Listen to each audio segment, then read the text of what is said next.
All right, hey everybody, Luke plays lead here. I'm going to do this first video for the how to think about and approach range. I was debating what to start it off with, what concept I wanted to start it off with. I know I kind of mentioned most important to least important. Maybe this is most important, I'm not sure. But I know it plays a big factor, but I figured why not start with, where it all starts before you play a note, which is breathing. I have a few things I want to talk about, but the first is a little quick note is the concept of a false breath or a fake breath. This was something that I did a lot more when I started to play lead, not really before that, but when I started to play some lead trumpet, especially in college, I was taking some false breaths. And basically a false breath is what it sounds like. You go to take a breath, but nothing really happens. You do the motions, you're about to play. It looked like I took a breath. I didn't. I maybe took in a super small amount of air, but you really need to make sure, you need to be conscientious of the breath you are taking. And typically this happens, if you're maybe you're in the middle of a phrase, you need a quick breath, or if you're a little anxious for something coming up, maybe you have a hard section you're about to play a hard section in a chart, and you're overthinking it, and then you just go through the motions of taking your breath, but you're not actually thinking about taking a good breath. And obviously we need a breath to be able to play what we're about to play. Goes for most wind instruments, I would imagine. But I wanted to bring that up. It could stem anywhere from not taking any air in to maybe just doing a really bad breath, like something like that. You hear my throat closing, which is something I'll talk about.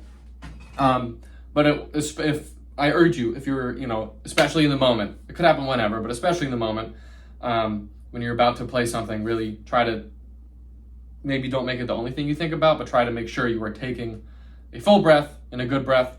Now, what is a good breath? I think there's a lot of ideas about this, but maybe, generally what we're taught is you take a nice deep breath with an O syllable. You're filling up the lungs from the bottom up like a glass of water. You don't fill it from the top down. If you fill it from the top down, it might be like, it's just kind of weird. Doesn't really work, and I think it's going to give you a tense sound. If I do a full breath, what I would imagine would be like a nice deep breath. Also, not sure how the sound quality is going to be on the phone, but I'm sure we'll get the point across. This is supposed to be a good breath. And then a bad breath.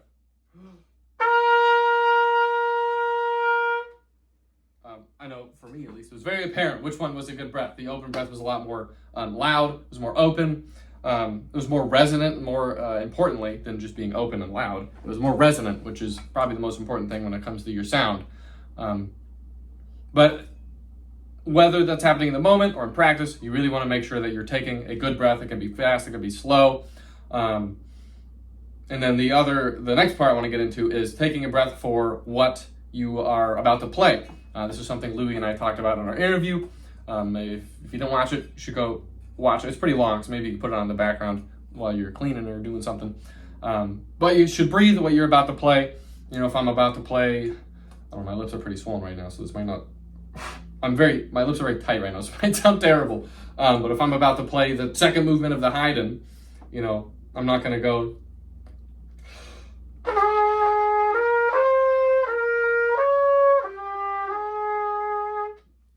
I'm probably gonna do a more like, something like that. Whereas if I'm playing, I don't know, bassy straight ahead shout chorus, what was that, A? I'm probably going to take a breath more appropriate for that.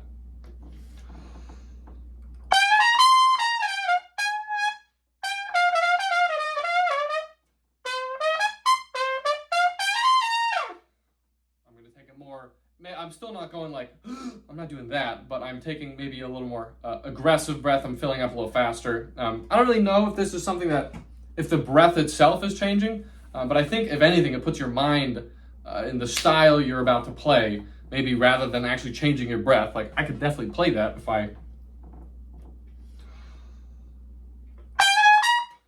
miss the notes. Maybe I can't play it.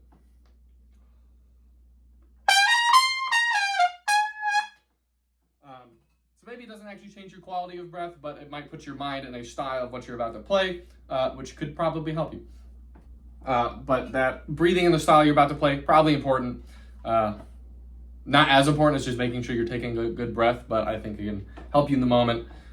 When I took lessons with Drew Fennell, he's a trumpet player here.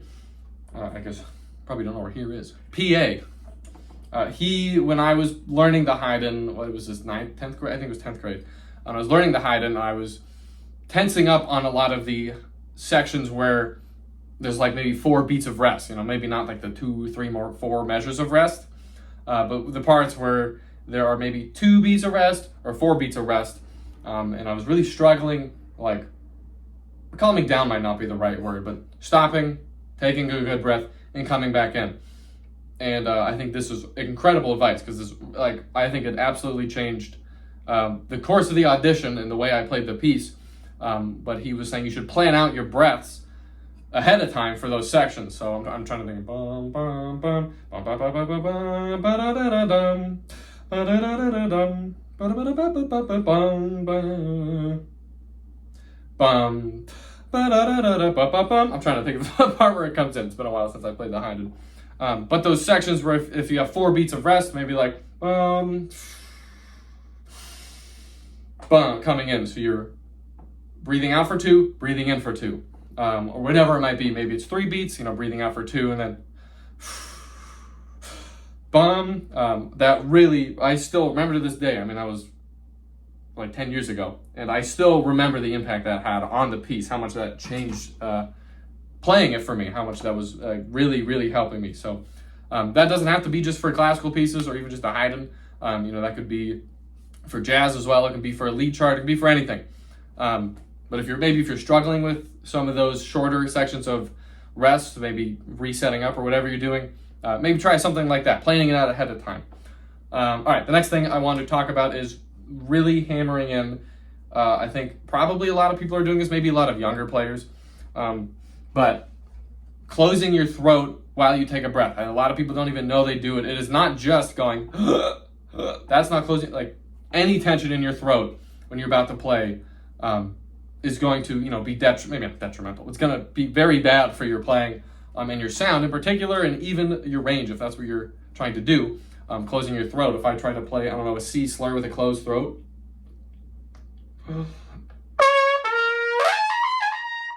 Really hard. It doesn't feel good. I can't be accurate if I have an open throat. Way easier, way better, way louder. And it doesn't even have to be that much. It can just be like closing your throat a little bit. Any tension up here when you're breathing can really hurt. So like that was like maybe a little bit of tension on my throat, maybe about half, as like a full one, a full closed throat. And it felt so much worse, felt terrible, basically. So really make sure you are filling up from the bottom, and you're if you want to move your chest, I'm not sure where I stand on this, but going like, when you breathe with your chest, raising your chest, I'm not sure where I stand on that. Sometimes I do it, sometimes I don't. When I work with Louis, we work on just filling up, like the back and the tummy, having them kind of separate just enough. I have all the air I need for that. But filling up the chest, I would try not to go any higher, really try not to have any tension here up, especially in the shoulders. You really, really don't want that. Take it from someone who had a lot of tension for many, many, many years, as many of my directors and, people in college and professors told me. I played with a lot of tension. And when I finally got rid of that tension, or at least most of it, it was night and day with my playing. So when you're breathing, not only try to take a good breath, but maybe only fill up from the, with just the tummy. Still don't know where I stand on bringing up the chest with it. I think, I don't want to speak on it because I don't really know. Sometimes I do it, sometimes I don't. Sometimes I do it, I'm like, wow, that was awesome. And sometimes I do it and then I take it away and it's even better. Take that as you will, mess with that. But definitely here up, upper chest and up. No tension. Keep it open, keep the throat open. And then the transition from playing, or from breathing to playing, growing up in high school, my band directors always told me it should be like a bow and arrow. You breathe, you pull it back, and as soon as you let go, the air's going out. You shouldn't be like, you should be, right away, release the air right away, closing the throat.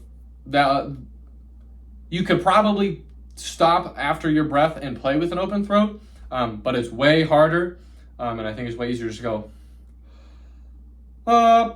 right away with an open throat, not even giving your throat the chance to close up, assuming you're taking a good breath. All right, so next thing, this is just for you if you want to go research it. I know there's a very, very popular breathing technique called wedge breathing.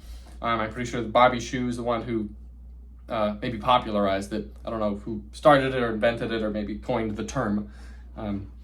But I'm not even going to try and demonstrate it because I really don't know exactly what it is. I'm not going to say it's good. I'm not going to say it's bad. Go look it up. I know it's an extremely useful tool. I'll echo what Louis said, and he's like, some people have built their playing off of wedge breathing and they sound phenomenal and amazing, and other people have not built their playing off of it, and he kind of described it as, wedge breathing, you're taking a breath and then the air is just coming out on its own, where if you're taking maybe a breath more like he was talking about in the video, where it's just low and like just enough of the tummy in the back, you're actively pushing it out rather than it just wanting to come out. Either way, you're going to breathe out. But if you want a fast airstream, maybe with wedge breathing, it comes out faster naturally, but there might be a little more tension, where just if you're filling up just your tummy, then you're going to have to push it out, actively push it out, but it might be a little less tension, a little more open. I'm sure there's pros and cons to both. I don't know enough about wedge breathing to speak on it, so I'm not going to. And then the last thing I want to talk about is just your approach. I talked about this at the beginning a little bit, but just making sure that what you breathe in is what is going to come out of the instrument. If I breathe in terribly, it's not going to sound great. It doesn't sound that bad, but if I breathe much better, like night and day difference. I'm not sure the phone's picking it up very well, but hopefully you can hear it. I'll have to look after I record this and see if you can. But just really be conscious, because it all starts with the breath. Actually, that's not true. It all starts with your mental and how you approach the section. But part of your mental and your approach should be thinking of the breath and how you are going to play the phrase you're about to play, whether it be the second movement of the Haydn or whether it be the beginning of Gonna Fly Now by Maynard Ferguson. Who knows? But that's I think that's all I wanted to say in breathing. Tune in for next time. We'll talk about something else that I haven't decided yet, but you'll find out. Thanks for watching. I'll see you in the next one. See ya.